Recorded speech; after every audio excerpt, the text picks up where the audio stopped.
Ngayon po, share ko lang sa inyo ang aming alagang chicken, broiler, or 45 days na mga CCO. 1 week na po sila ngayon. Ayan, ganyan na sila kalalaki.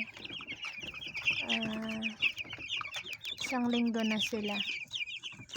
So, yung i-share ko po sa inyo, yung kung paano ba gamutin yung sipon ng manok. So napapansin po natin yung mga sisiw, medyo naganganga sila or maririnig ko rin yung halak na tinatawag. So ibig sabihin meron silang sipon. So yan. Share ko po sa inyo kung ano yung ginagamit kong gamot para sa mga sipon nila. Bale, 97 pieces po yan sila. At healthy naman sila. Malulusog naman sila. At malalakas. Yun lang, medyo meron silang parang sipon.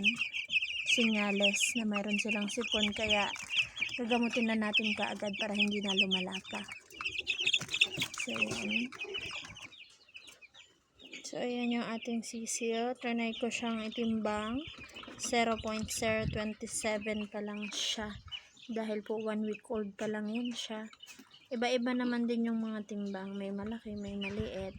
Ayan. Trinay ko lang siyang ikilo kasi 1 week na sila ngayon. So, ibabalik ko na po. Sa ngayon, may ilaw pa yan sila pero mamaya aalisin ko na yung ilaw. And then, sa gabi na lang sila iilawan. Kasi po sa first week ng mga sisiw ay tuloy-tuloy yung ilaw nila umaga, gabi. Pero pagka naka 1 linggo na sila, naalisin na yung ilaw sa umaga, gabi na lang po natin lalagyan ng ilaw. Yan, nasa brooder pa po sila sa ngayon kasi 1 week pa lang sila. So mamaya alisin ko na rin yan yung ilaw para sa gabi ko na lang ibabalik. So balik tayo sa topic. Kung ano po ba yung ginagamit ko sa sipon. So ito po yung ginagamit ko. Promoxil powder. Hinahalo po ito siya sa tubig na iinumin nila. Ito. Yan. Pag wala naman silang sipon, gumagamit ako ng dextrose powder. Ito.